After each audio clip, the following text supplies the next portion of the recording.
Day 54. Seems to be a lot of intersections happening today on day 54 via some of the personal relationships that have been put on the table. And then we thought we'd have a family meeting because we haven't really been able to touch base, Mina now, since we've started broadcasting the Madlanga Commission. We've had to sacrifice a lot of our content to bring you this very important sessions, of course. So we thought we'd touch base for our hashtag family meeting today and have a look at a conversation around lobola. Does it bring families closer together? Who determines the price? And should lobola be finished? Some people believe that it shouldn't, that funeka ukolote inkomo. I don't know why. And does it also go a long way towards determining the relationship between man and woman? Also, one of the contentious conversations around lobola is the conversation around some women paying for their own lobola because maybe their partners are not in a financial situation to be able to pay for the lobola. So they make a little backdoor agreement between themselves. We'd love to have you in on this conversation. 061 410 4107 or 086 000 2032. I know modern men feel very strongly about lobola, very, very strongly. So we'd love to hear what your take is. Feel free to send us a voice note right now on 061 410 4107. Let's take a quick pause and then we'll come back with Spahle Mosha. The Morning Brief.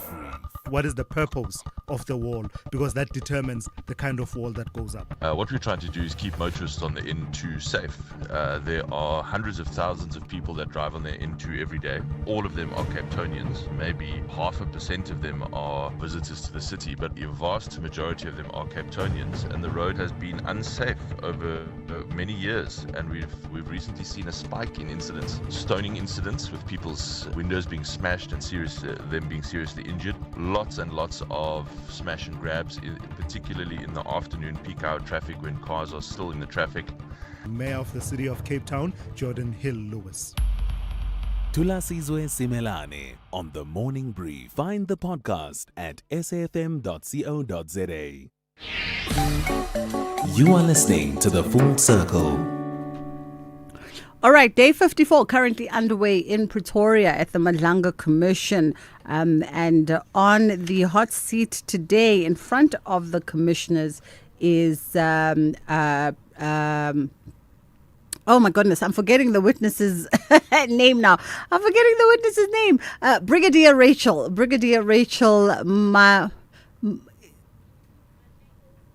Yes, no, I'm checking it. Brigadier Rachel Maching is currently on the hot seat. My producers just came in my ear to say, check your call screen. I completely forgot her name. Apologies for that. Spahle, how are you doing? I'm good, and thank you so much for having me, Bridget. Thank you. I think when the commissions throw a curveball, like going off schedule, it just throws a curveball everywhere, and there's a million and one things running through my brain. But it's been a relatively easy morning this morning, albeit though still with a few areas of surprise and concern. No, definitely. I think, this morning's testimony started off very chilled. There were no objections or any applications that were brought before the Madlanga Commission. But I think, Brigadier Maching's testimony has really surprised quite a number of people. And I say this because I'm very one naive person where I believe everything that somebody would say. So initially when she told the commission that she actually had a romantic relationship with Vusumuzi Matlala, and him being awarded the SEBS tender had nothing to do with their relations. I obviously immediately believed her, but the commissioners have then poked holes in her testimony, claiming that this story of her claiming that she was in a relationship with Vusumuzi Matlala is in fact false, and they believe this because she was trying to hide behind the matter of the fact that she was actually getting kickbacks for this awarding of the 360 million rands SEBS tender. So she's currently giving her testimony, and it seems like this relationship that she claims she had with Vusumuzi Matlala, if anything, has to do with it. You can tell that maybe she might not have been in a relationship with Vusumuzi Matlala, as the commissioners rather are alluding. Especially, I just want us to take a quick pause here because of the shift in time. There's a commercial break that's barreling down. So let's just get that out of the way and then we'll come back on the other side. Like a mother's love, Mama Money is always there for the things that matter most. This back-to-school season, when school fees need to be sent home, trust Mama Money to help you support your family with ease. With fees from just 2%, you can send money to over 70 countries across Africa, Asia, and Europe using the Mama Money app. Get started today. Download the app now, register, and make education happen. Mama Money. Mama makes it happen. The Railmen believe a win is more special when defeating giants. Yet Masandawana are confident they are wearing the right boots to triumph on foreign soil. This is the CAF Champions League. Catch FC St. Eloy Lupopo up against Mamelodi Sundowns the Sunday 8 February at 2:30 p.m. Live on SABC Plus and SABC 3. Proudly brought to you by SABC Sport. For the love of the game. Wait till you hear how much money Outsurance saves 30-year-old Dineo on her car insurance. I'm saving 1,094 rands. That's an incredible monthly saving of 1,094 Rand on Dineo's 2025 Kia Sonet. SMS out to 30754. Here's 63-year-old Almero. We do save 417 Rand. That's about 5,000 Rand a year. That's an awesome saving on Almero's 2021 Ford Ranger. Get a quote now. SMS out to 30754. With Outsurance, after 3 claim-free years, you get an out bonus. Can't wait for that. A little bit of cash for a girl to have a little bit of fun, eh? Always getting something out. You also get 5 million Rand third-party liability cover, covering damage to the other person's vehicle in an accident. How much could Outsurance save you? Get a quote now. SMS out to 30754. That's out to 30754. Licensed insurer in FSP. TCs and information online. Bridget Masinga on SAFM. So it's day 54 at the Madlanga Commission that's happening out in Pretoria at the Bridget Masinga Justice College. And we are on the line with our SABC News reporter, Spahle Mota, who, as you know, brings us the daily rundown. I think, Spahle, almost somewhat similar to you, maybe. At the beginning of Brigadier's testimony this morning, I thought, oh, okay, how interesting that she was in, because she admitted right on the onset when she was reading her statement that they've been in an on and off relationship up until the time when he got arrested. And the Commissioner Madlanga, just clarifying that was the relationship still ongoing. And she said she assumes it's over because of the arrest. Definitely. I mean, her answers were very, very strange, if I could put it like that, because she does say, I think her justification of this on and off relationship, then she justifies it by saying that no, because now he's incarcerated, they were involved before he got incarcerated. So she's still in a relationship, although it's not going, and all those things. So I thought I felt like she was justified because it was an on and off relationship since 2017.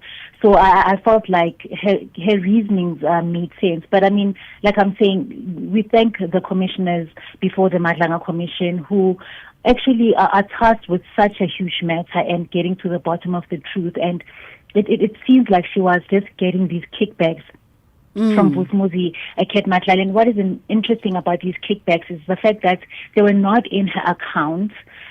They were in a different account of a friend. And this is also very telling in the sense that she was trying to hide something, and she justifies these actions by saying that they didn't want Matlala's wife to actually find out about the relationship. And another interesting thing that was brought by the chairperson of the commission is the fact that they never really used any terms of endearment with each other. It was always like, I need money, There was nothing romantic about their text messages, which is when Justice Madlanga actually started poking holes and asking, don't you have a term of endearment?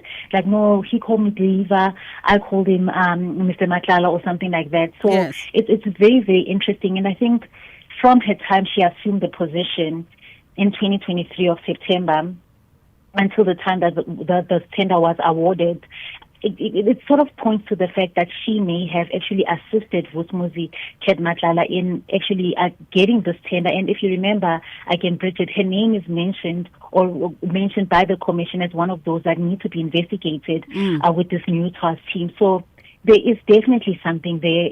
Her relationship with Vusumuzi Ket Madlala was not as innocent as she claims it was. And the fact she even attended certain, tender meetings with this Medicare 24 tender, it shows that, she was interested. Where else with the previous metropolitan tender, she wasn't attending any of these meetings. So it's quite telling and evident that she was attending these Medicare 24 meetings because at the end of the day, she would benefit these large sums of money. Yeah, absolutely. I started wondering at some point if whether or not, and one can only wonder, how does the mind of Vusumuzi Ket Madlala work?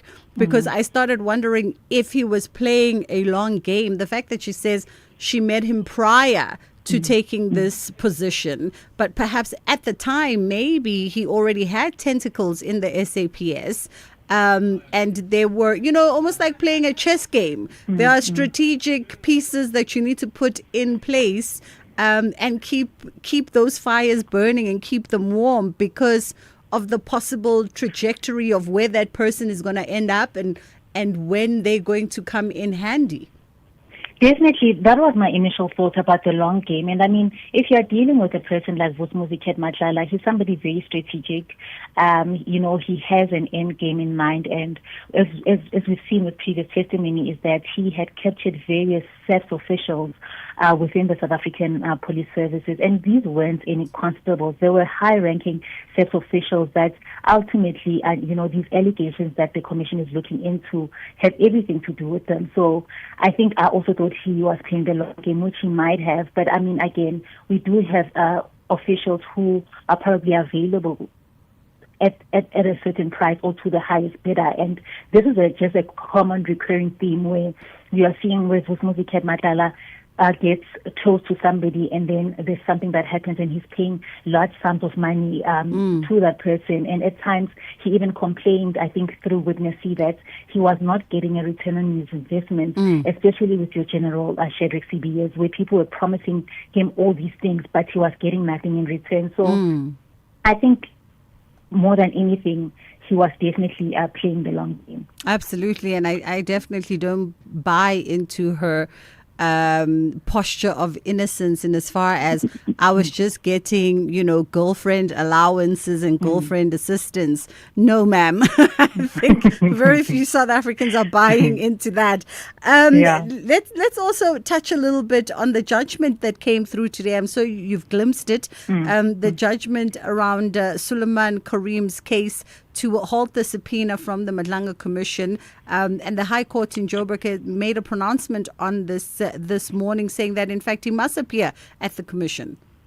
No, definitely. And I think that judgment, I've repeatedly said that while Suleiman Karim has, within his right to approach the court and ask, for an interdict, but had the High Court actually granted him his application, then it would have had far-reaching consequences in that people who are supposed to appear before the Madlanga Commission would also be approaching the High Court to interdict the process. We've seen as well this week with an earlier witness, F, who did not want to appear before the Commission, and we started late sometime during the week where his legal counsel actually had to go to the High Court where he wanted to interdict these WhatsApp messages. So the Commission ultimately is expecting him to appear before the Madlanga Commission tomorrow and give his testimony. And if he fails to do so, then there will be legal consequences against him. So we are expecting him to present himself before the Madlanga Commission tomorrow, and we are also expecting Witness F to sort of, continue with his testimony. So as to how both of those processes will run, we'll only see tomorrow, because judging from what I know and what we've seen is that Witness F still has a very long way to go in his testimony. And Witness F, yesterday, proceedings wrapped a little bit early because the witness was feeling unwell, and at some point his legal counsel was also feeling under the weather. Day before, legal counsel had not eaten, and so we had to also make amendments there. There just seems to be a lot of attempts to also try and delay some of the testimony in as far as witness F is concerned. No, definitely. I mean, we saw how everything started. I think it was last week, Friday, where 2 applications were brought before the commission. One to postpone the proceedings, and the other one is to have witness F testify in camera. While the application to postpone proceedings was partially granted, in that they were not given the amount of days that they wanted, but had to return. I think on Tuesday, it was yet another delay, and we saw on Tuesday proceedings started late again because he went to the High Court to take the matter further. So, I mean, it seems like it was delaying tactics, and me being the naive person that I am, I mean, I did give witness F the benefit of the doubt with his flu that he must go and see the doctor, and especially because in his testimony, while he may not be forthcoming with the truth, he was at least, answering questions that were posed to him by the commissioners as well as the evidence leaders. So he should be returning tomorrow I don't doubt that he would return, and I think his attorney would, he did all that he could for him to sort of not appear, but at the end of the day, they were defeated in a way. And there's still that application of his that is yet to be heard in the High Court. So we'll see how things go, but I do believe that he will ultimately return to the Madlanga Commission. Yeah. Sbahle Mota, thank you so much for the time, as per usual. Our SABC News reporter who's based at the Bridget Masinga Centre there in Pretoria following those proceedings. 1:30, time to catch up with the headline news. Khulufelo Tifo standing by with that. Thanks, Bridget. Good afternoon. In the 1:30 headlines, the Madlanga Commission of Inquiry has welcomed the decision of the High Court in Johannesburg to strike off the role Northwest businessman Suleiman Karim's bid to avoid testifying before it. The court has also ordered Karim, who will now have to appear before the commission in Pretoria tomorrow, to pay the legal costs. Police say they're investigating an incident in which there was an attempted hit on a person implicated at the same commission. They have identified him as Viandre Pretorius. And finally, former KwaZulu-Natal Director of Public Prosecutions, Advocate Muiponi Noko, is set to continue to testify before the Nkabinde inquiry in Pretoria. The inquiry is assessing suspended South Gauteng Director of Public Prosecutions, Advocate Andrew Chauke's fitness to hold office. I'll have details on this and other stories at 2:00. The National Pulse, weekdays 3 to 6 p.m. What's your thoughts regarding South Africa, what we're doing and what we're not doing regarding Zimbabwe? South African government, when they are doing wrong, they are supporting the current regime, and that regime is giving South Africa problems. That's why you see here, we do have many illegal immigrants. They live in South Africa. President Ramaphosa, first thing that you need to do, you need to stop supporting Mnangagwa so that we won't have the problem that we are having in South Africa because of Zimbabweans. Dino McLean, the Information, Publicity and Youth Leader for the Progressive Zimbabweans Foundation, the PZF. Ashraf Garda on SAFM. Find the podcast at safm.co.za. You are listening to The Full Circle. Okay, we thought we'd have a little bit of a touch base between you and I, because when we have been chatting, we've really been chatting around Madlanga, and we haven't really connected in a couple of months, just in jail and other matters. So 061-410-4107 is our WhatsApp line. 086-000-2032 is the number that you can call us on. And we wanted to, get your take on things like Lobola in 2026. And what is your view on it? What is your view on its relevance still? What is your understanding about the intention of Lobola? Some people say Lobolo. The intention of Lobola. What's your take also on, there's always this discourse around women who help the man pay for Lobola. Bona they talk amongst themselves as lovers to saying ngizokusiza because awunayo imali so ngizokupeshela, so that you can have the money to, go pay for my hand in marriage with my family. And oftentimes that is actually used as an insult towards the woman. If something goes wrong in the marriage and people know that you helped him somehow with Uglobola. They always, they throw it in your face as in, ngoba uyilobolile. What do you expect? Ngoba uyilobolile. So we thought we would get your take on that. But we've got also joining us on the conversation, Mukhaile Mukhaishwa, who is the founder of Docupedia. How are you doing this afternoon, Mukhaile? I'm well, Bridget. How are you? I'm great. Thank you very much. Interestingly enough, as Africans, Africans of all dispensations, because lobola is almost a concept that exists across the continent in some form or another, dowry, whatever you may call it, but it's a concept that exists. But it's still a concept where I think, depending on the generation you talk to, the interpretation or intention of it is understood differently for everybody. Yeah. Yes. Your thoughts on that? So it should not be that way because, let me first start by saying, Bridget, I like how you introduced the topic because it makes it very important to understand what tradition is, what culture is, and then what cosmology is, and the relationship between those three things, right? If you then understand how lobola comes about, it sits at cosmological level, so the understanding of it should be the same. And the basic model of it is a means where two families come to become relatives in an instance where they were not related in the beginning, by way of two persons from those two families uniting in a marriage to become one. So lobola, it becomes one of those first instances. So lobola is merely a medium through which two families become relatives. And that explanation should remain constant in all conversations. The other interesting bit, and men tend to be the ones who worry about this, right? So we've been it's just socially, everyone's been engaged in the conversation around black coffee and Entlembali, and then Nandi and Zakes entered the foray. And then there was the discovery, allegedly, that Zakes had paid R1 million in lobola for Nandi's hand in marriage.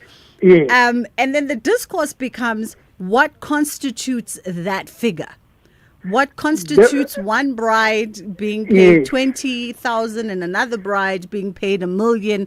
What is the metric that people are supposed to use to determine this? Mahadi, when Bridget and the listeners do not have a price. The two families that are coming together are going to look at each other to say, are we the Mutsistas or are we just merely the Mohashas? The same way in the olden days when it would be, if you want to marry a daughter of a king, you know very well you need to bring a head of cattle here. You're not going to just waltz in here with a purse with a couple of notes in it. So it is the two families coming together. They sit down and discuss the future of their children together, because this is now where the new family is start to be built. So we also don't want to break down the poor Mkwenyanas. We want to say, okay, this family are approaching us for this daughter, and we are all ordinary family. So Bomalume will propose Bamkwenyana, and then Bomalume ba Ausi will either accept or request a little bit more. So it is a conversation between two families. There is no price to a person in lobola. Absolutely. And in fact, I've always, from my perspective, I've always looked at it from a sense, Suguti, how smoothly it goes. Of course, we must play a little bit hardball as the bride family, just sugar a little bit. But I've always felt that the intention of that coming together, if everybody is in agreement that he's good for her, she's good for him, then the rest is just theatrics. Because we must just put up that bravado. But essentially, so we have to find each other somewhere, somehow. It is, Bridget, you're right. And one, Saku Klobo. Two, as the Malumes Makoti, we also just want to be secure that this guy, listen, he's going to raise our grandchildren properly, because we have got a need for our child to be secure wherever they are. We tend to also go a step further and say, he must show capability. For our own security, we just want that surety that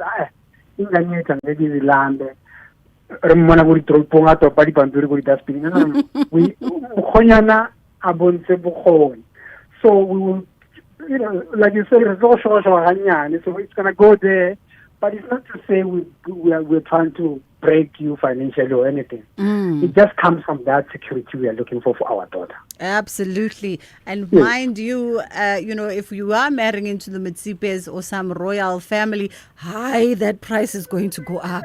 Whether we have a PhD on our side or not, it's going to go up. Even me, myself, I'll be like, but do you know who your father is? You know what is funny with that comment you're making when I project?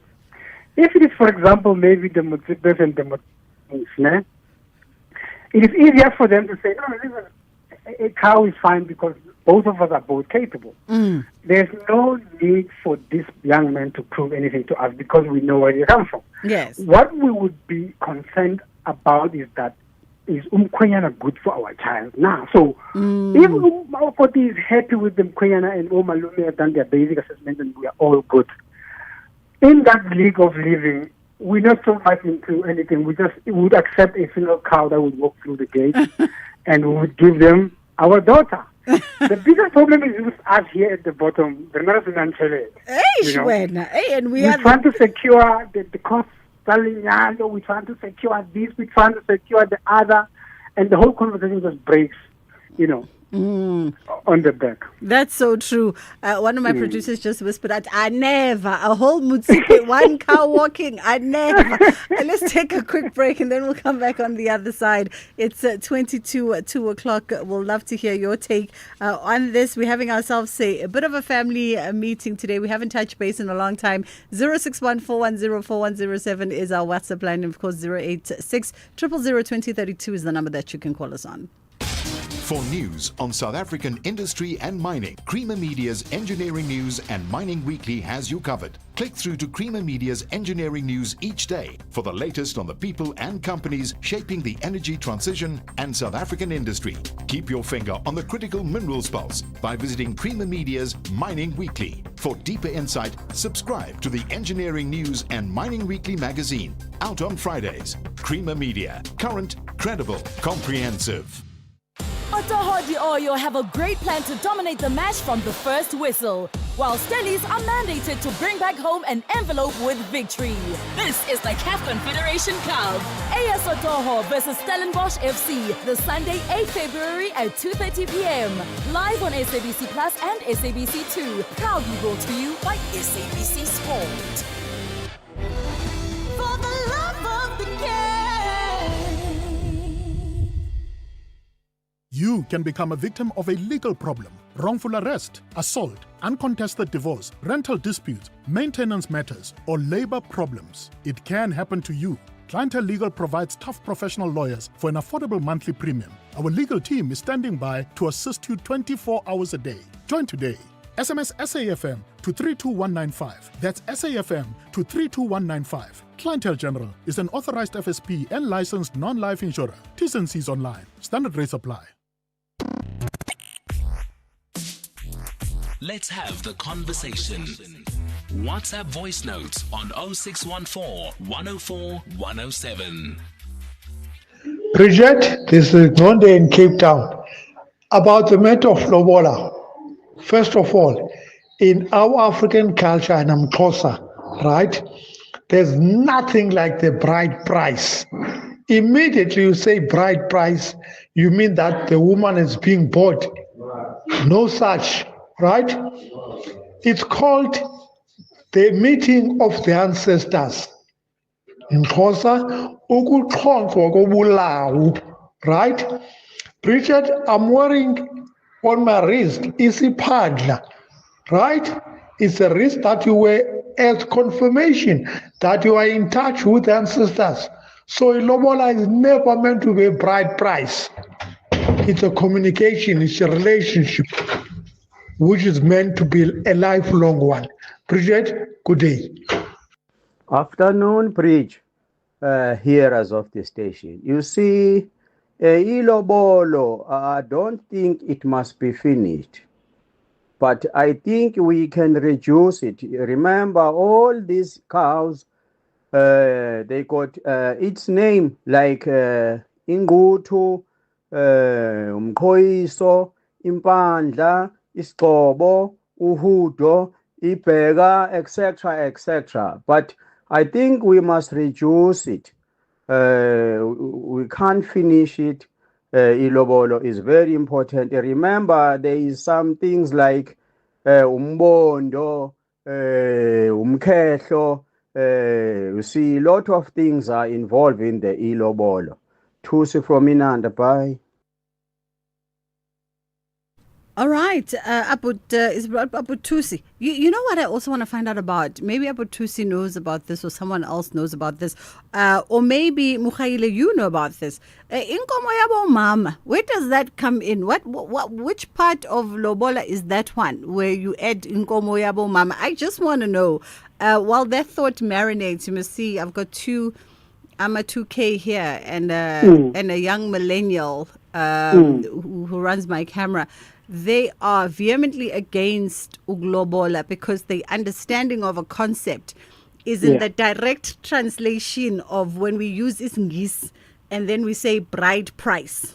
Yes. But I'm like, no, but you know, Isingisi sometimes siyasilahla when we directly translate things to try and get the Westerners to understand. But if we use the indigenous words, then we understand them for what they are intended to be, because they are arguing with it's a bride price. You are asking us to pay for some board. We can never have a price on a head of a person. I mean, how do you, scientifically, how do you get to that price? Becomes another question. The lobola, mahadi, is a token of appreciation from a family, to that family yabu makoti, to say sabona imbali in your family, and Tanda, we would like her to come and join our family. If you understand it at the family level, that it is in fact the family to go marry umakoti from the other family. It's not a Mkhwenyana Makoti thing, this thing. When you remove it from the Mkhwenyana Makoti thing, you get to understand it better. Miriam Makeba sings the song Inkomo, Zobaba. That song, it is my lobolo when I get married must come from my father's call, because it is my father. And my wife then becomes my father's new child. When you discuss it at this level, you grasp that there could never be a price. There would be instances where the two families, by agreeing, Mkhwenyana could bring maybe a birthday, if you like. It is about the two families coming together, reaching an agreement on behalf of their children. Absolutely. You could never get to a price. Mukhaile, we're fast running out of time. I just want to sneak in one voice note as we wrap up the conversation. No, that's okay. Hi, I'm enjoying your conversation about lobola and learning about it. The only thing I understand about it, which I was told recently by a friend, is he is trying to get his kids to have his surname. He's saying that he needs to pay lobola now, and I was confused because even his one kid has a kid. And he said no, he wasn't able to pay it. He didn't have enough money when he was younger, so he didn't. And his children, therefore, didn't take his surname. But now that his kids are big, so for example, his daughter, if he wants any sort of say in a marriage or where she gets married or anything, she needs to have his surname.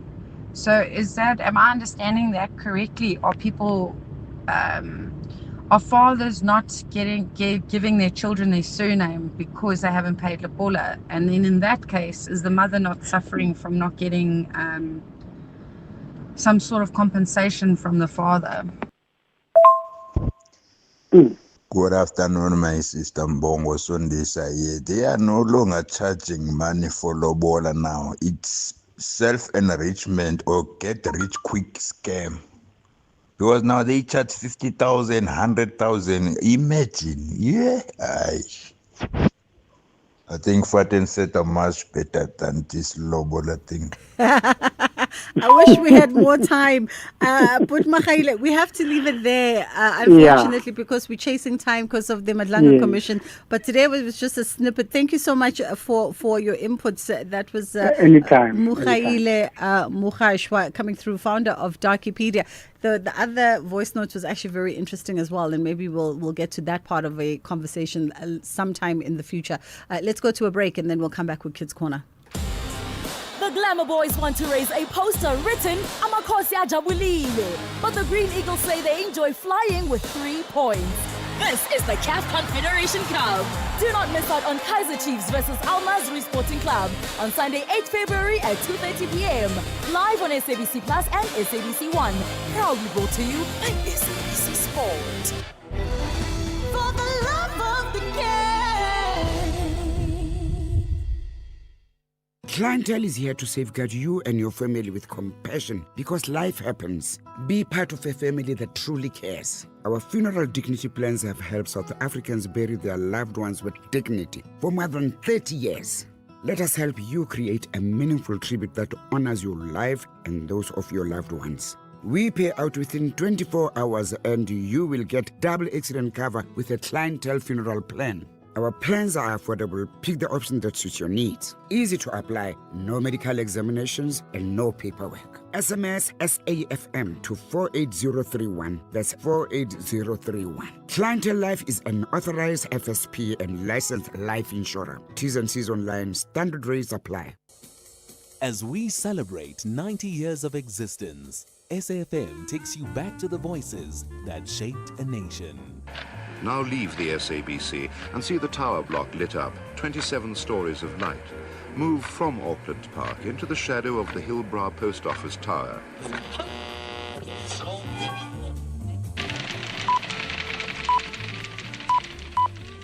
This is the English service of the SABC. Here is the news, read by Patricia Carr.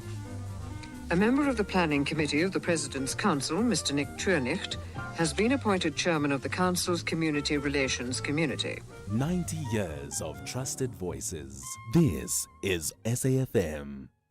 So all week long, we've been saying yes to a first for Africa. For the first time in its 60-year history, the Montreal Jazz Festival is coming to African soil, and it's happening in Franschhoek. Say yes to the first artist reveal on the Arches stage, featuring Salif Keita, Mandisi Janchis, Billy Monama's Guitar Convergence, and the Kesavan I'm a Big Band experience. And say yes to the Jazz Village with intimate performances by Madala Kunene and, of course, the likes of Andile Yenana and Ayanda Sikare and Sisonke Konti. This is just the beginning, and there's plenty more acts to come. Tickets for the Arches are on sale at ticketmaster.co.za. The Montreal Jazz Festival Franschhoek, presented by Nedbank. Say yes. This program is brought to you by SABC Education. Enriching minds, enriching lives.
and welcome to Nali Bali. Did you know that birds are some of the most amazing creatures on earth? Some birds can fly higher than mountains, while others can't fly at all. Did you know that ostriches are the fastest running birds? Or that parrots can learn to talk? And guess what? The smallest bird in the world, the hummingbird, is as tiny as your thumb. Birds come in all shapes, sizes, and colors, and each one is special in its own way. Today's story is all about these wonderful feathered friends. So sit back and listen closely and let's begin our adventure in the world of birds. Today's story is called Opela, written by Makubalo Ikaning. But before we listen to today's story, let's all get up and...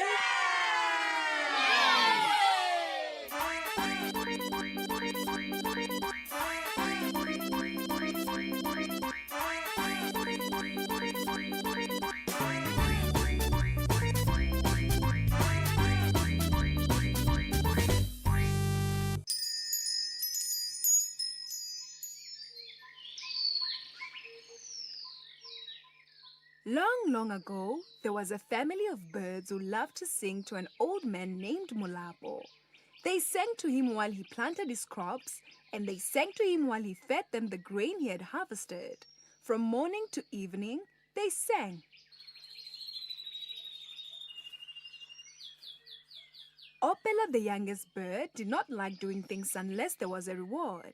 He was always the last to wake up and would make any excuse to avoid doing chores to help his family. He also did not like singing to Mulapo. It was only when the old man gave the birds grain that Opela would swoop down and join them to eat. He only sang once his stomach was full. Opela, Mother Bird said, Opela, you need to help others even when there's no reward. Kindness attracts kindness, my boy. But Opela didn't really listen to what his mother was saying and continued to behave badly.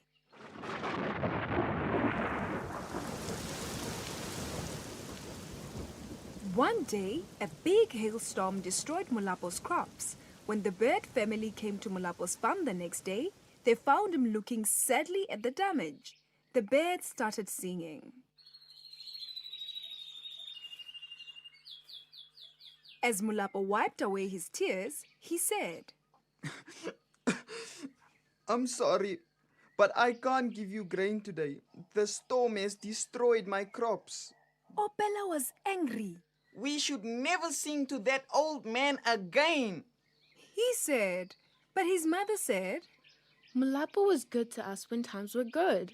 We have to keep singing to him. We cannot turn our backs on him now that things are bad. We need to be loyal, even when there's no grain. The next day, the bird family went to sing to Mulapo, but Opela did not join them. When they returned home without food, Opela said, I am going to find someone else to sing to. The following day, Opela flew out of the nest and started looking for people to sing to. As he flew towards the nearby town, he saw a group of women washing their clothes on the banks of the river. Opela started singing.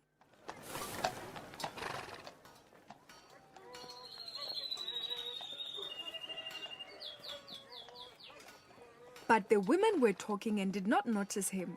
Opela was angry and flew toward the village. There he saw some chickens in a cage. They were big and kept pecking grain from the ground.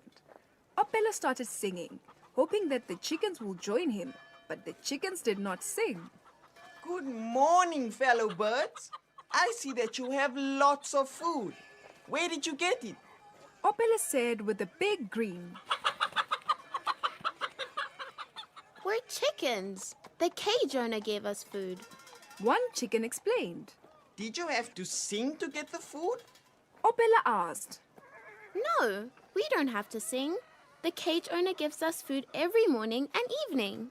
The chicken said, you are very lucky. My family and I have to sing to get food. Opela said, No, you're the lucky one.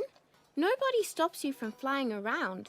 We're never allowed to leave this cage. And sometimes the owner takes out eggs and doesn't return them, said the chicken.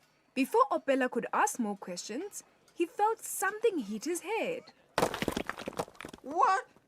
They're throwing stones at me. Squawked Opela as he saw a group of children running towards him. Quickly, Opela flapped his wings and tried to fly away, but the children chased him. Opela tried to fly to his family tree, but the blow to his head was making him feel dizzy. Then Opela saw Molapo's yard. He flew to the yard, hoping that his family would be there to help him.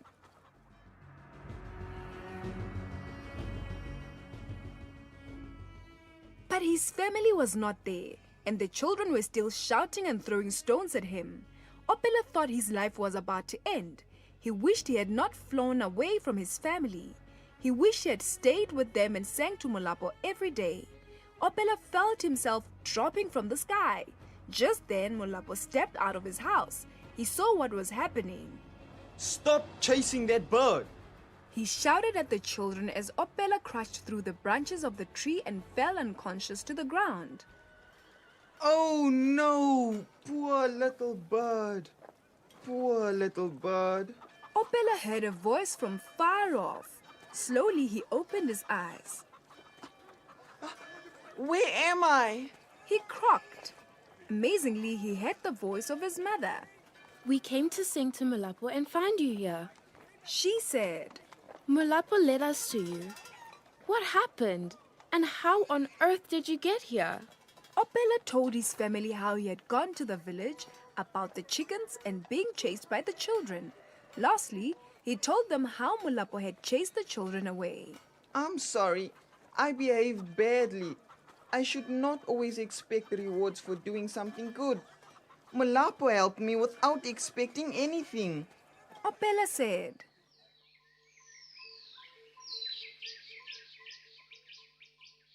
And since that day, Opela woke up early every morning, did his chores, and joined his family to sing to Molapo. And soon enough, Molapo had new crops and grain to share with Opela's family. And so we come to the end of another Nali Bali story time. Today's story was called Opela, written by Makubalo Ikaneng.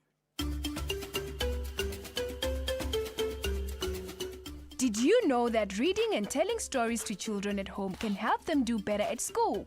If you want free stories to read to your children or for your children to enjoy on their own, visit the Nali Bali website www.nalibali.org or Mobi site www.nalibali.mobi. You will find stories in 11 South African languages as well as tips for reading and sharing stories with your children to grow their potential.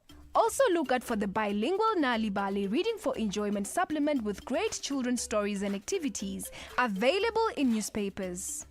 Nali Bali, it starts with a story.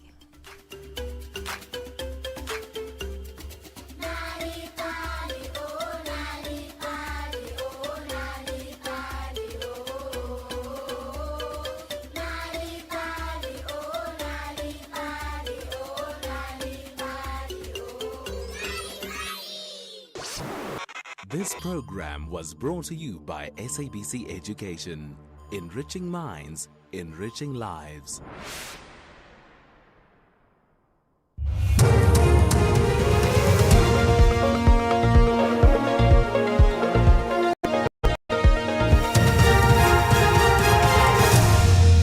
Top stories at 2 o'clock. Madlanga Commission welcomes court's judgment on Karim, and Nigeria's president deploys army after new massacre. Good afternoon, I'm Kulufelo Tefo. The Madlanga Commission of Inquiry has welcomed the decision of the High Court in Johannesburg to struck off the roll Northwest businessman Suleiman Karim's bid to avoid testifying before it. The court has also ordered Karim, who will now have to appear before the commission in Pretoria tomorrow, to pay the legal costs. Karim turned to the courts on Tuesday to apply for an urgent interdict to block the commission from issuing a subpoena to compel him to appear before it. Karim is accused of having dealings with alleged criminal cartel kingpin Vusmusi Ket Matlala. The commission's spokesperson, Jeremy Michaels. As the commission, we certainly welcome the ruling of the Gauteng South High Court in Johannesburg. As per the regulations, per the Commissions Act, it is an offence to avoid appearing when you have been subpoenaed. And everyone, including Mr. Karim, knows the consequences. He had approached the High Court and his application on an urgent basis was dismissed with costs, and so we expect that he will appear tomorrow. Meanwhile, police say they're investigating an incident in which there was an attempted hit on a person implicated at the commission. They have identified him as Viandre Pretorius. He's reported to be linked to the Ekurhuleni Metropolitan Police Department. Preliminary information suggests that deceased witness D. Marius van der Merwe mentioned Pretorius during his testimony. Pretorius is said to be among several people currently under investigation in connection with the shooting dead of Van der Merwe in Brakpan, east of Johannesburg, in December last year. Gauteng Police Commissioner Tommy Mtombeni was speaking to the media outside the home of Pretorius in Boksburg. We can confirm that this morning the victim was moving from a garage to the address where he stays. There was a vehicle which moved towards his vehicle as he was stopping in front of the gate. And suddenly this particular vehicle started shooting, and then he hid. Based on our observation, there are 16 bullets, around the vehicle, and he was not harmed, and suddenly that vehicle sped off. The Member of Parliament, Diane Kola Barnett, says she believes it will be difficult for the citizens to trust the criminal justice system again. She is the first MP serving on Parliament's ad hoc committee to testify about the allegations of criminal infiltration, corruption and political interference in the justice system. KZN Police Commissioner Nhlanhla Mkhwanazi had alleged that Barnett was among MPs who had used classified intelligence information for political reasons. Kola Barnett says the reporting on criminality to police with no success is not new. To regain the trust of the citizenry because of what has gone on, what has been revealed. As I say, this is not new. Much of what has been revealed has been going on for years, and many of us have been raising it for years with no response. And the frustrations that we heard about yesterday, where members they've done all the right things, and most of them do. They go through the channels, they raise it with the correct people, and a blind eye is turned. So, yes, I think at one stage, I just said, fire everybody and start again. Vet them again. Make sure they haven't been looting. Former KwaZulu-Natal Director of Public Prosecutions, Advocate Muiponi Noko, is set to continue to testify before the Nkabinde inquiry in Pretoria. The inquiry is assessing suspended South Gauteng Director of Public Prosecutions, Advocate Andrew Chauke's fitness to hold office. Yesterday, Noko said she was accused of being captured for pursuing racketeering charges against members of the Ketomena police unit that allegedly killed 28 suspects. Ballistic experts in most of these murder cases indicated, for instance, where the accused persons created an impression that the deceased shot at them from inside the car, that the car's windows were closed and no indication that shots were fired through the closed windows from the inside. In other cases, some deceased were shot from the back whilst lying down or in a sleeping position. Some were shot at while in a sitting position, and the shooter in a standing position. All this is established by ballistic analysis. Agri-SA has welcomed the U.S. Senate's approval of a one-year extension of the African Growth and Opportunity Act. Trade, Industry and Competition Minister Park Stawu has confirmed that South Africa remains a beneficiary of AGOA. The program provides duty-free access to the U.S. market for its automotive, agriculture and manufactured goods. It expired in September last year but has now been extended to December the 31st this year. And finally, beyond our borders, the Nigerian President Bola Tinubu is deploying an army battalion to Kwara State following a mass killing in the remote village. More than 70 bodies have been recovered in Wara village, with the security officers continuing to search for people who may have escaped the attack. The BBC's Makuochi Okafo has the details. A local lawmaker, Saidu Baba Ahmed, told the BBC on Thursday that up to 38 women and children were abducted during the attack. He said the group targeted communities after residents rejected a strict interpretation of Islam. President Bola Tinubu condemned the violence and said authorities are working to ensure those responsible are brought to justice. The top story at 2 o'clock. Back home, the Madlanga Commission of Inquiry has welcomed the decision of the High Court in Johannesburg Northwest businessman Suleiman Karim's bid to avoid testifying before it. Headlines at 2:30 for SAFM News. I'm Kolofelo, therefore. Whether it is a CCMA referral, problems with a mechanic, unfair blacklisting, or an uncontested divorce, Clientele Legal offers professional legal services to all South Africans. Our plans are affordable, and you receive up to 745,000 rand worth of legal services per year. We cover civil, criminal, and labor-related matters. Our nationwide legal teams are standing by to support you 24 hours a day. Plus, all plans include a 5,000 rand bail benefit. Join today.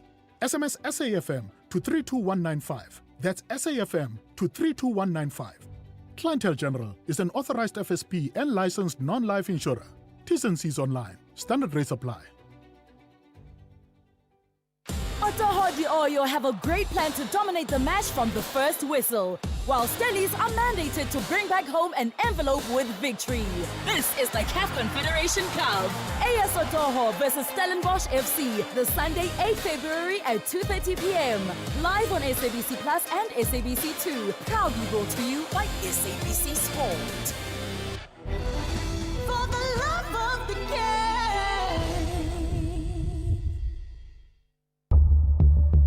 As the nation seeks answers, SAFM brings you live, uninterrupted coverage of Parliament's ad hoc committee investigating allegations made by KwaZulu-Natal Provincial Commissioner Lieutenant General Nhlanhla Mkhwanazi. You can also stay up to date with the Judicial Commission of Inquiry into criminality, political interference, and corruption in the criminal justice system.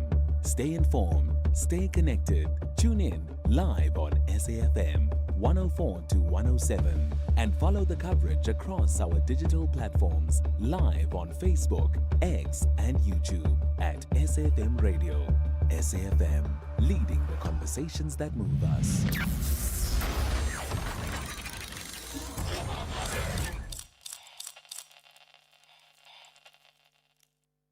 You can become a victim of a legal problem: wrongful arrest, assault, uncontested divorce, rental disputes, maintenance matters, or labor problems. It can happen to you.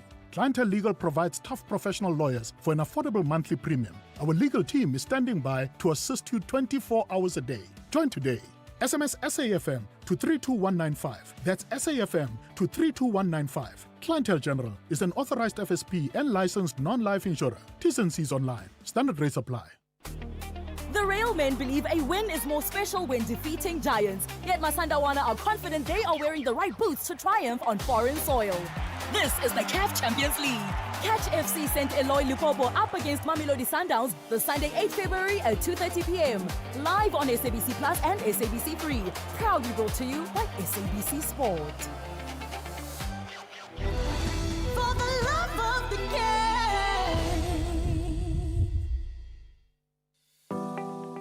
SAFM, in partnership with SABC CSI, is proud to support digital learning through our back-to-school laptop giveaway drive.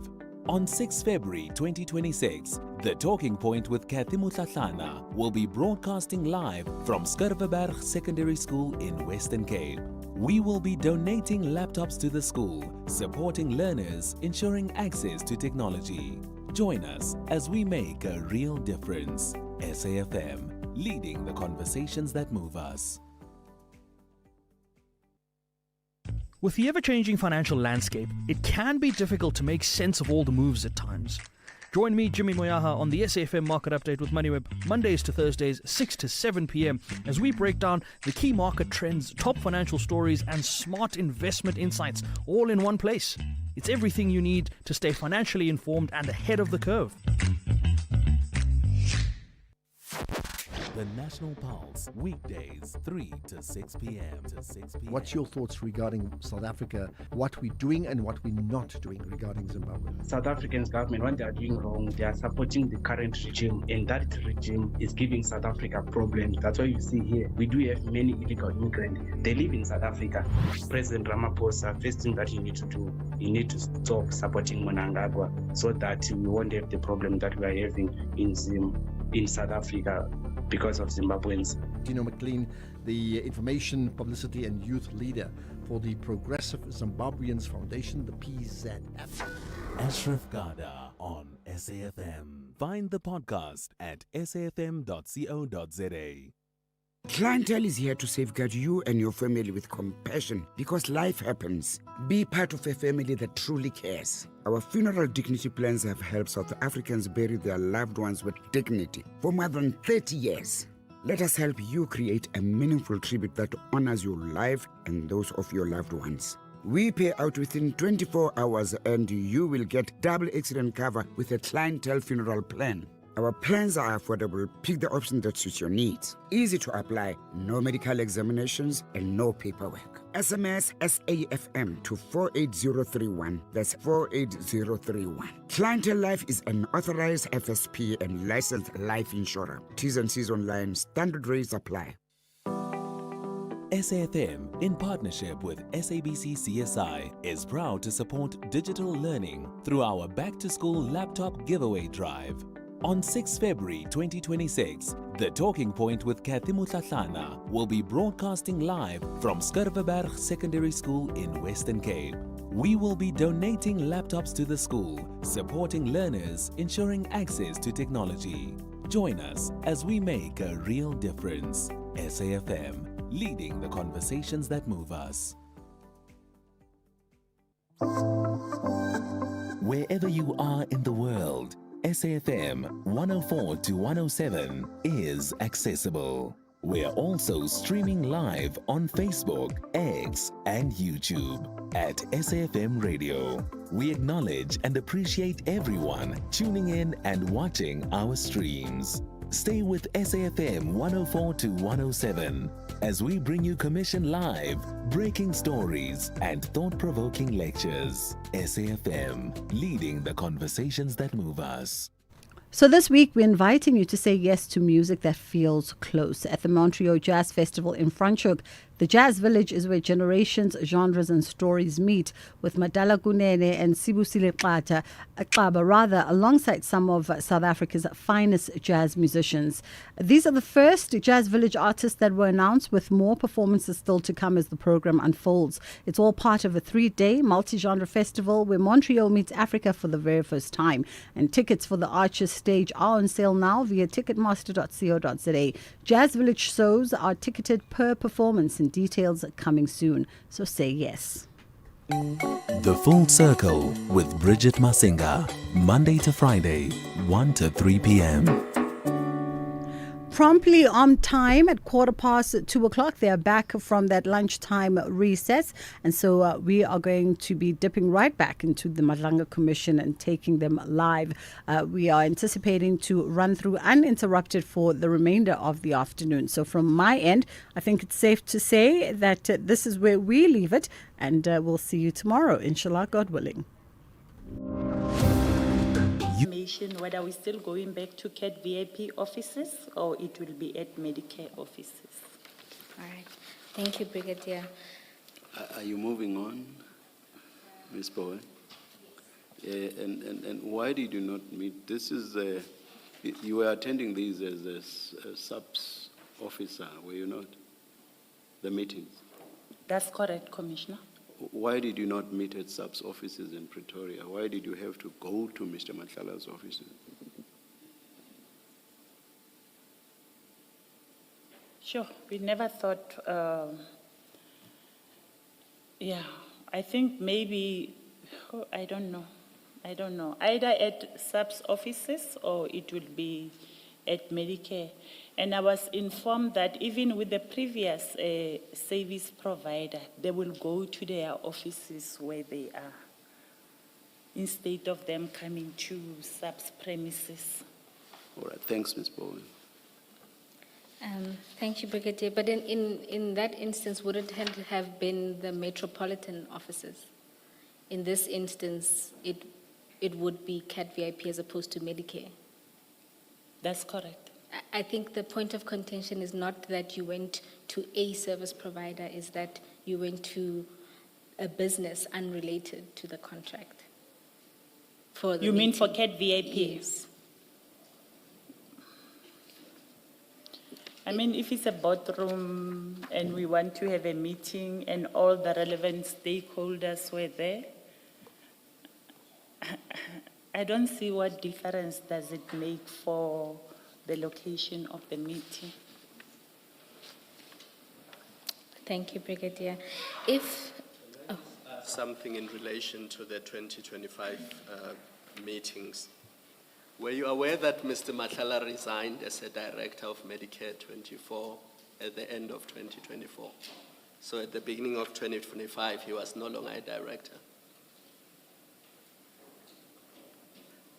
We were not aware, but we heard about it afterwards, that he resigned as, I don't know. As a director. As a director of Medicare, but he was still part of Medicare.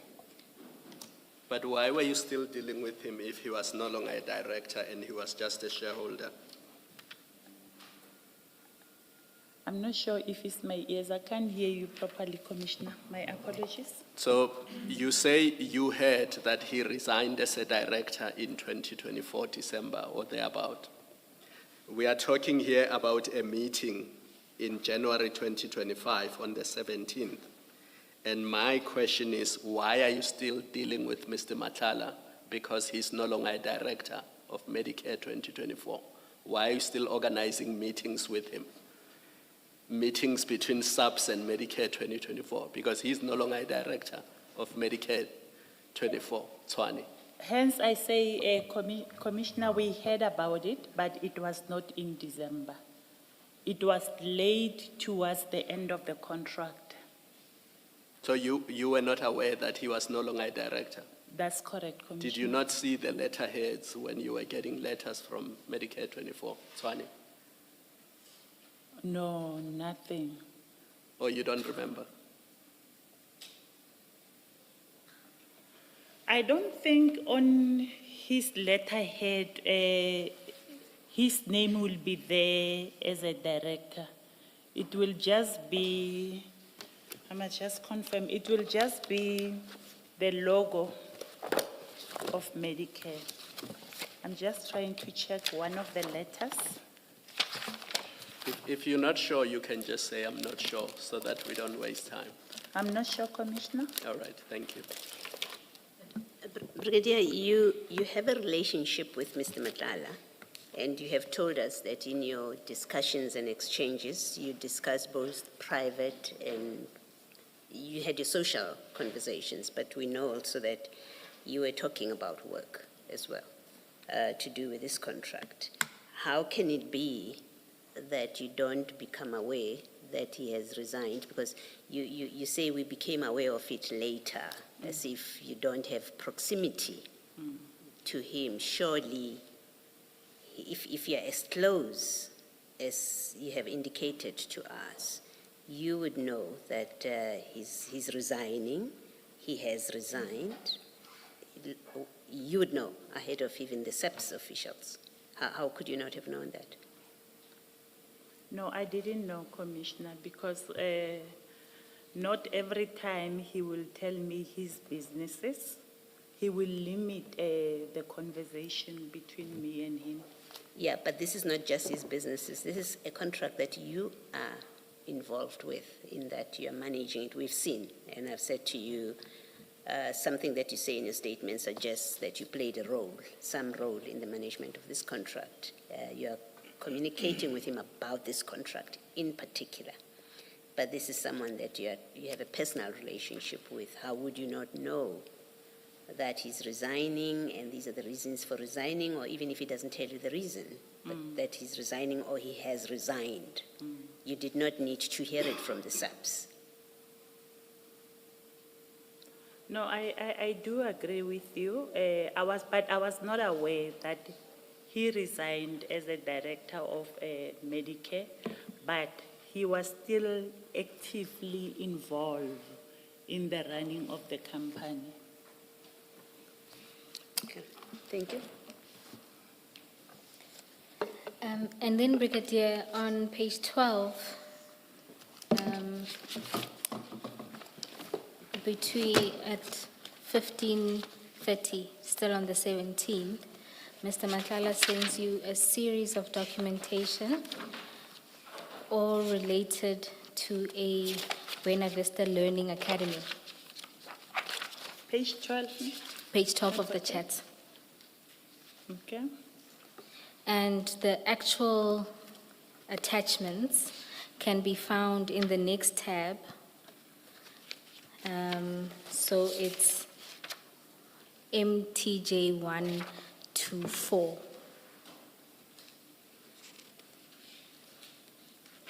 And you'll see there, if you go there on page 1, you'll see there's a notice of registration for this Buena Vista. Then if you go to page 12, it's accreditation as a skills provider. It's a letter confirming that. If you go to page 30, it's another accreditation as a skill provider, a letter confirming that. And then if you go to page 37, there's a provider accreditation notification. Do you see that? So back to the WhatsApp chat. What was the reason for Mr. Matlala to send you this documentation? While we were in a meeting with him, he indicated that he was exploring his businesses, and he will be focusing now, or he will be adding something that has to do with training.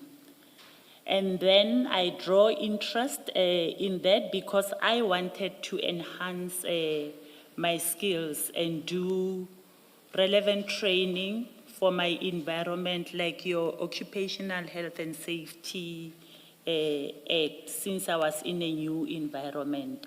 I then asked him the type of training that they are presenting. He forwarded me all of this document. Brigadier, just to understand your evidence, while at the meeting. After the meeting. Or after the meeting. After the meeting. Okay. He just randomly informed you that he's branching into, expanding into training, or has a company in training. That's correct. And then your interest was in advancing your own skills. Yes. Then I say, what training are you presenting? And he says, I'll send you all the documents so that you can see it. And all of this is something that is not related to my environment. It's municipal training, municipality training. That would have been the next question, because on consideration of the documents and the areas of competence, it doesn't appear that anything in your environment would have been taught at this institution. That's correct. So now, Mr. Matlala, knowing your environment and assuming that he knows your qualifications and what you're interested in, why would he have sent you this or proffered it as a possibility for you to enhance your skills? It's me that requested that he send it to me because he did not have knowledge of the training that was presented. I think he also had to ask someone to forward it to him so that he can forward it to me.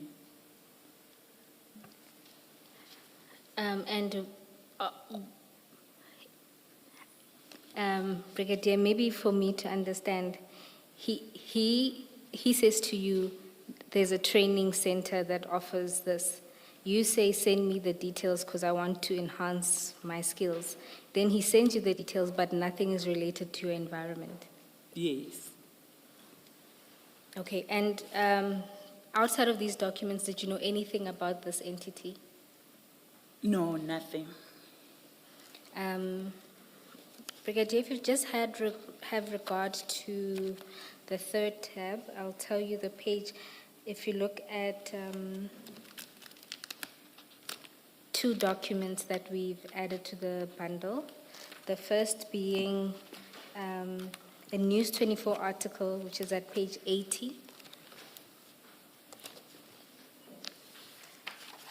and a report that confirms the company registration details at page 151. Have you had regard to those two documents? A newspaper article, yeah, this is a new document that I saw on Tuesday when you were delivering the document, the file. Yes, but have you had regard to it? Have you had regard to it? No, I didn't go through it. Not a problem. And the other document at page 151?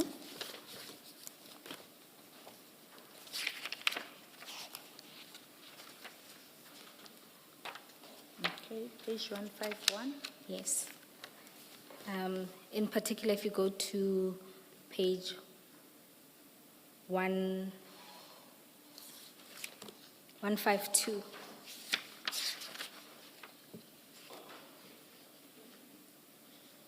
In both that article and this document,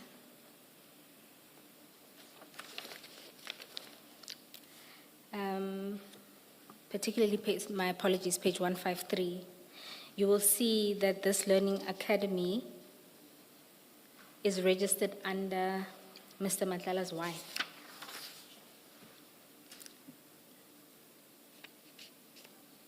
Okay. In your conversations with him, did he indicate this? No, he did not.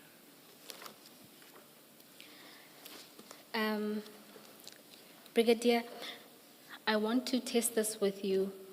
Given that, having regard to the contents of the letters and seeing that nothing's tied to your environment, is it at all possible that a different person viewing this may assume that he was sending this to you, and because of your experience and your role in SAPS, as another business opportunity that perhaps his company or the company of your wife can do some or other business with SAPS? That's not true because if you look at the content of the learning program, they are all based in the municipality training. And also, I am not in the training department. So there's no way that he will have sent me the document thinking that he will do business with SAPS.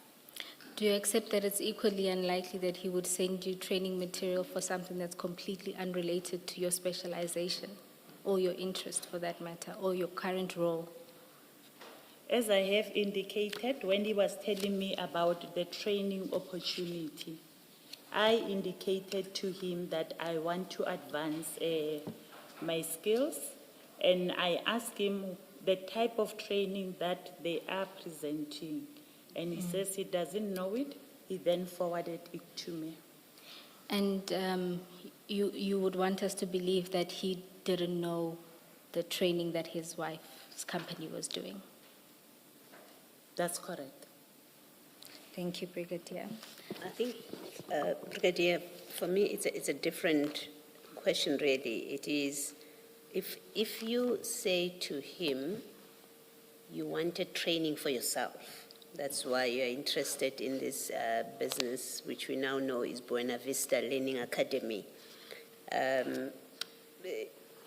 You want training for yourself, then I don't I'm confused why he would send you this full batch of documents, because MJ4 is the accreditation notification, right? And then it lists what this organization is accredited for. Buena Vista is accredited what services, teaching services it's supposed to provide. I can see how maybe that is necessary information to someone who says, I want to join this institution. What actually training do they provide? But the preceding ones, MJ 1 up to 3, I don't see why he would have sent you this if it was if it's for your training.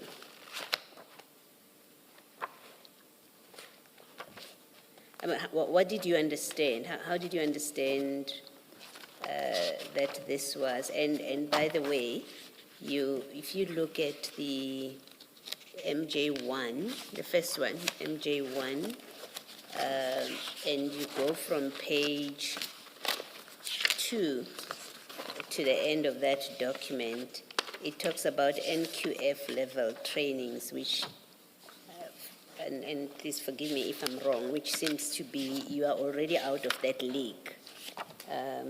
He knows that, he knows you, he's close to you, so he knows where professionally and by way of qualifications where you are. That he would send you something like this after you said to him, I want to consider, or I'm considering enhancing my skills. And then he sends you something so random. But also that has nothing to do with you. It's, what did you make of it, if you make anything of it?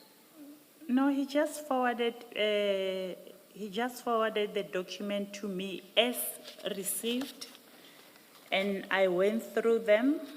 And I saw that this has nothing, or is not relevant to my environment or the skills that I want to enhance. Okay. Nothing more than that, Commissioners. Okay, thank you. Brigadier, if we can then move from this, you'll see at page 13, it's a series of phone calls. And then if you go to page 14, in the middle of the page on the 23rd of January 2025 at 12:03, you send, or prior to that, there's 2 calls at 10:22, and at 12:03 you then send a message saying confirmed. Mr. Madlanga responds with a thumbs up emoji. Do you recall what this was about?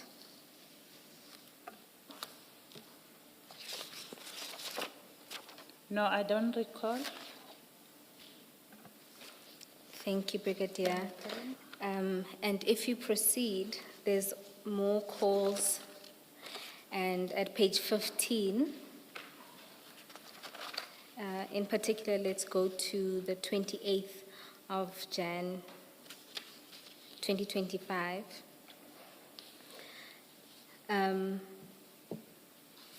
Mr. Madlanga sends you what is a picture.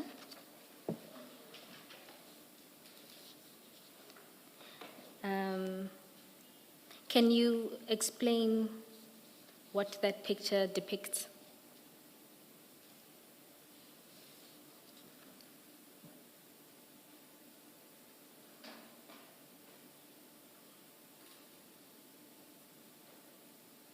I don't know, maybe perhaps it's a picture of the outstanding payment or the authorizations that were captured. I am not 100% sure what does the picture depict. The text below the picture says, I believe tomorrow, since they did send a notification to you and there is a new 4th-generation chicks land include. Do you remember or recall what the context of that is and what would be the significance of Mr. Madlanga sending that to you? No, I don't know. If you look at the text itself, it's clearly related to the picture, the contract itself. Yeah. And it may be a list of approvals. I'm not entirely sure. The question remains why would Mr. Madlanga send this to you?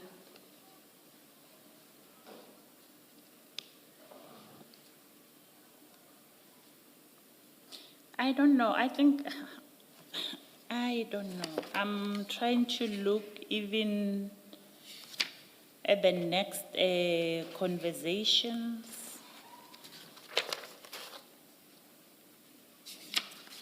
Perhaps.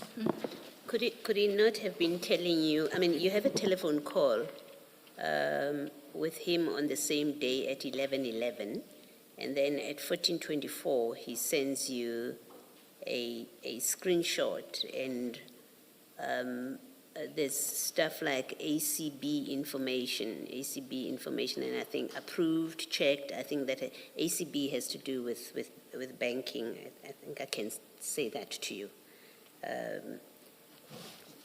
And I see you nodding, you agree. Could it be that you had been discussing with him issues about payment to him? It seems that's the sensible reading of this. Otherwise, you would have called him and say, I don't know what this is. Why are you sending me this? You know, I think I'm not 100% sure, commissioners.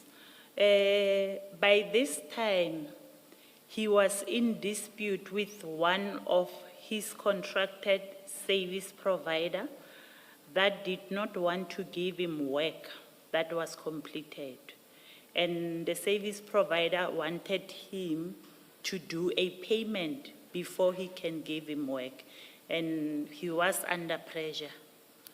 So I think maybe he was showing that he will receive payment so that he can pay the service provider. So he is sending it to you to do what? To update you? Yes, as I have indicated, I will normally ask him why is he not paying the service providers. And this would have been as part of your work on, I don't want to use the word management of the contract. It was affecting my work in a way that if he's not paying the service providers, then the appointment will not be scheduled. We will try to make appointments with the contracted service provider through him, but they will refuse to assist us because they did not receive any payment. And this wouldn't be the duty of the contract manager? If there are challenges in my environment that is affecting the facilitation of the appointments, then as a brigadier in that section, I need to intervene.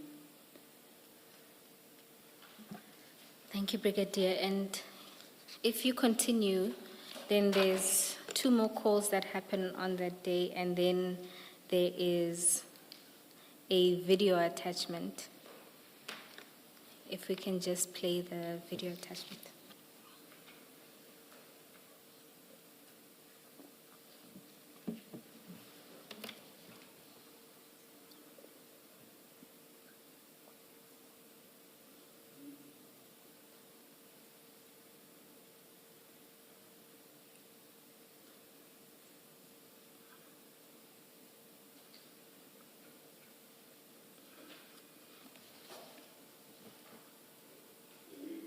Our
amazing service providers.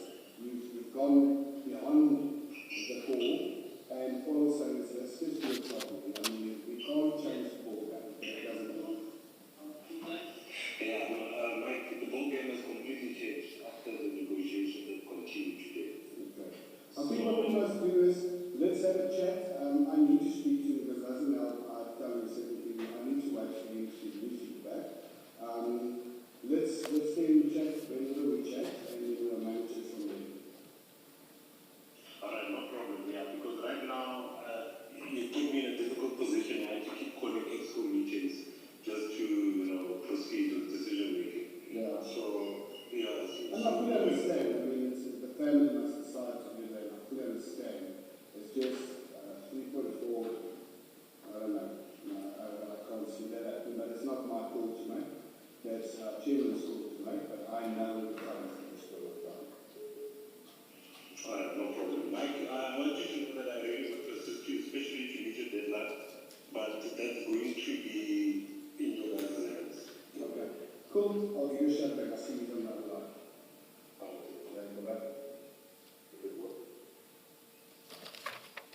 Brigadier, do you recall this video and what it was about? Yeah. Now I remember. It will also go with the screenshot that you asked me about on page 15. This video, it was regarding a meeting or a negotiation which they had with one of the service providers who was refusing to give them work that has been completed. They wanted to receive payment first before they can give them the files. Mr. Madlanga is one person that would like sharing document and sharing info. And here again, the purpose of him sharing this with you was to keep you informed, or was there anything that he expected you to do about this? No, it was just to keep me informed. And given that it affects your environment, knowing this, you took no steps internally? No, it was not in my environment. It was affecting a different environment. My apologies. Earlier you said that the reason why you are intervening, it would be because it affects your environment. So this one didn't affect your environment? This one did not affect my environment. It had to do with pre-employment. My environment is medical surveillance. Like I have indicated, there are different streams. You'll have your pre-employment, you'll have your incapacity leave, your short-term capacity leave. So it was in a different environment. So in essence, Mr. Madlanga was sharing with you a problem he was experiencing in a different environment and updating you on something that had nothing to do with you, essentially. That's correct. Okay. And then there's a call that happens at 19:10, and thereafter there's another screen. No, it's a picture. Do you recall this picture? And if you do know, what does it depict?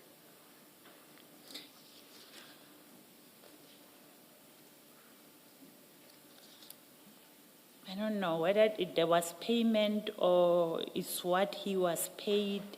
So far, I don't know how to interpret this picture because I can see there's an amount there. So I'm not sure whether it was a payment which was to be paid to him or whatever that he has been paid since the inception of the contract.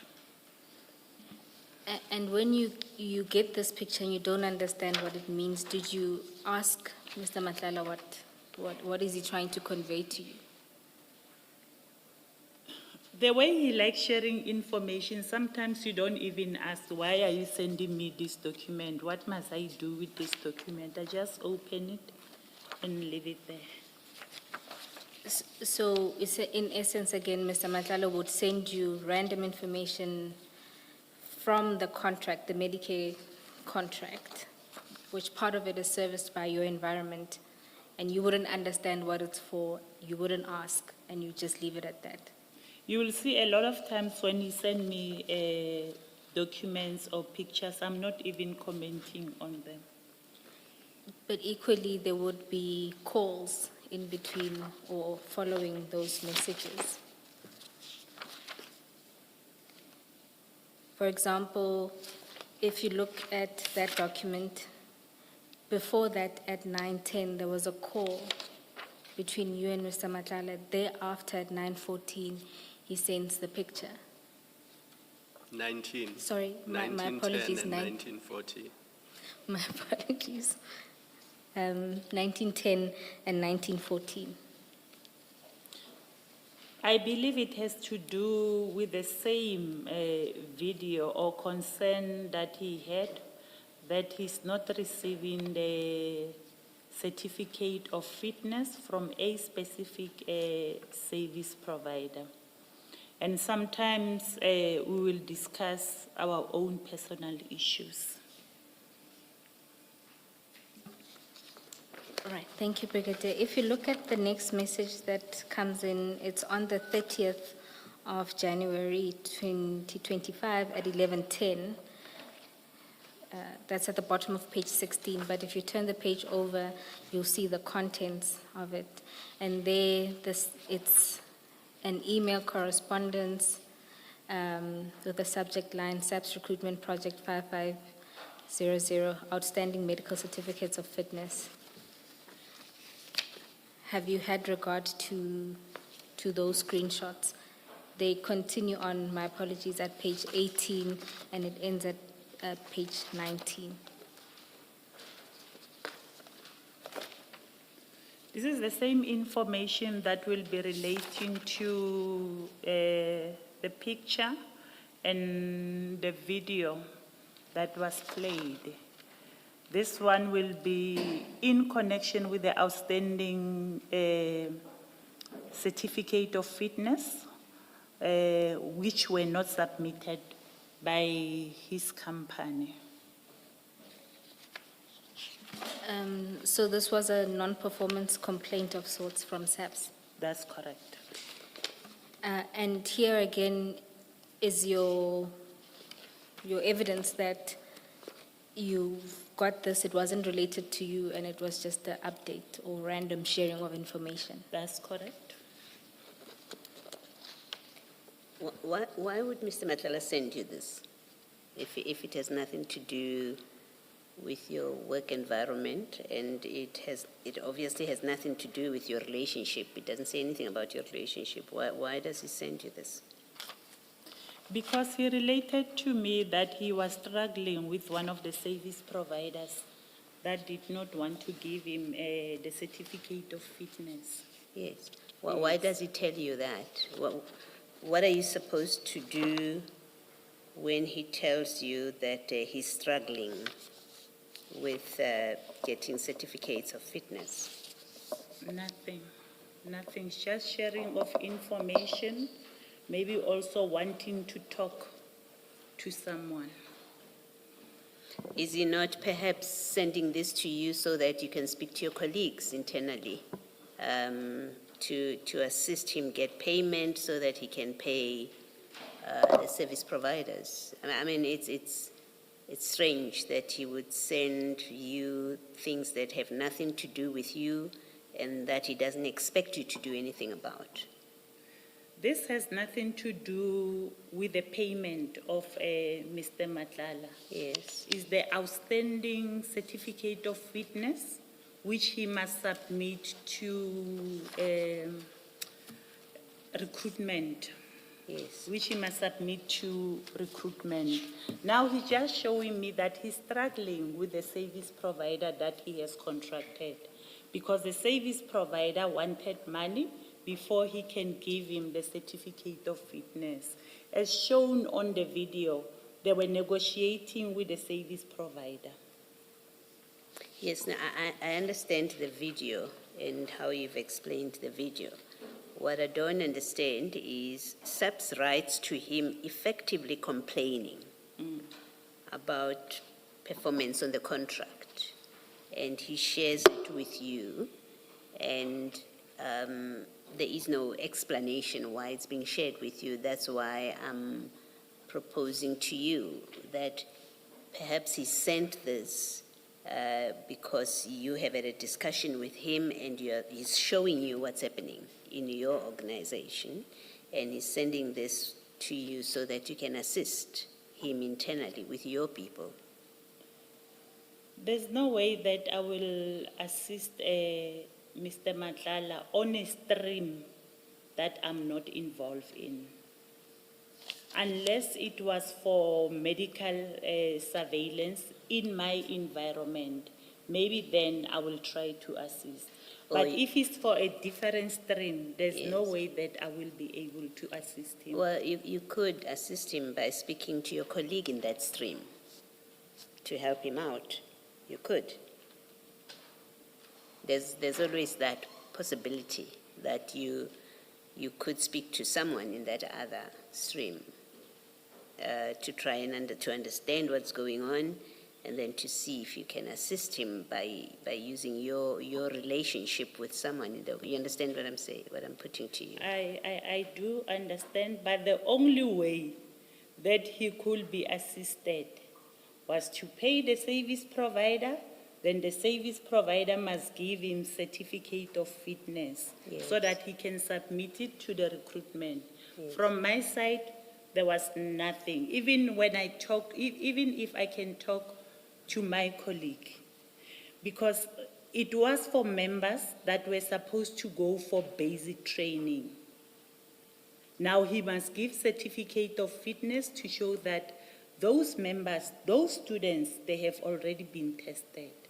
So there was no way that I could assist Mr. Madlanga. Well, you see, he's sharing with you his money troubles. Even that video, it's about a service provider saying we haven't been paid. We do know, maybe let me not say we do know, let me suggest to you that you do have access to people in finance. No. It's not your stream, but you do have access because they're your colleagues.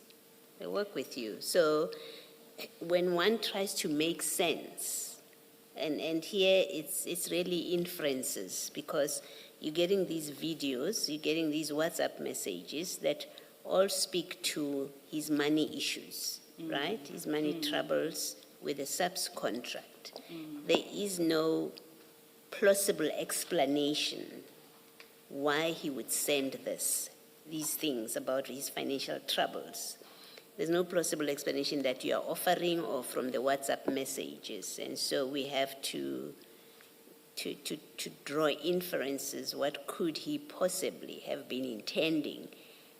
And it's not the same as saying you did speak to your finance people. I'm not in any way at that stage, at that point of suggesting it. I'm saying perhaps he sent this because he's hoping and expecting that you would speak to somebody to facilitate payments to him so that he can pay his service providers.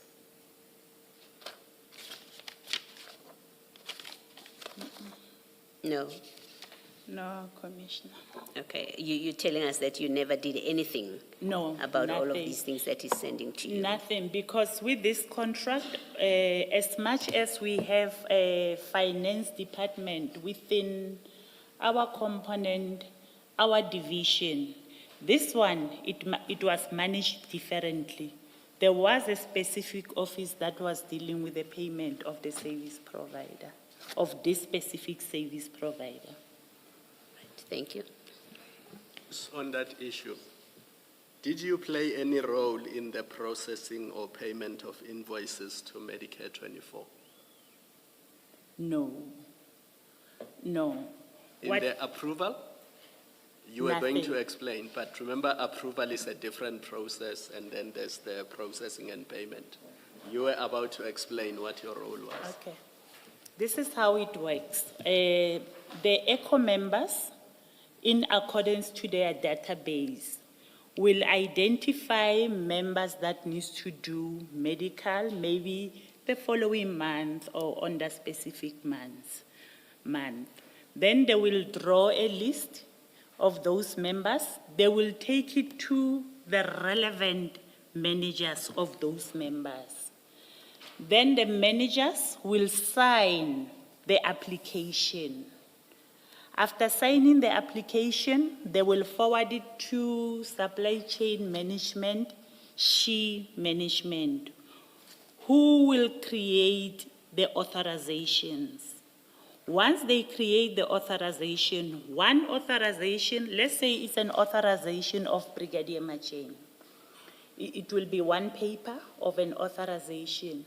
Now, one authorization will go to the service provider, which is Medicare 24, and the other one will be coming to the ECO member. Then the ECO member will schedule an appointment with the service provider. If they try to schedule appointment with the service provider and the service provider is not coming to party, and it's been weeks since they tried to schedule the appointment, then they will inform me. That's where I will intervene. Let's not focus on the appointments, because appointments are about trainees and members in service. I'm more concerned about invoices. That's where because I'm going. You are saying the dispute was between Mr. Matlala's company and another provider or a service provider to him. Yes. And that's what they were fighting about. Yes. Now, if SAPS was delaying Mr. Matlala's payments, obviously he could not pay his suppliers or his providers. That's correct, Commissioner. Now, did you play any role in the payment of Mr. Matlala's invoices or their processing? Within SAPS? Within the organization? Yes. So say Medicare 24 submitted invoices to SAPS. Would you ever see them or have a look at them or approve them? They're not even coming to me, those invoices. That's where I was explaining to say, once the authorization has been issued, an appointment has been honored, members conducted their medical surveillance, then you will have something that will be called a certificate. Nationwide.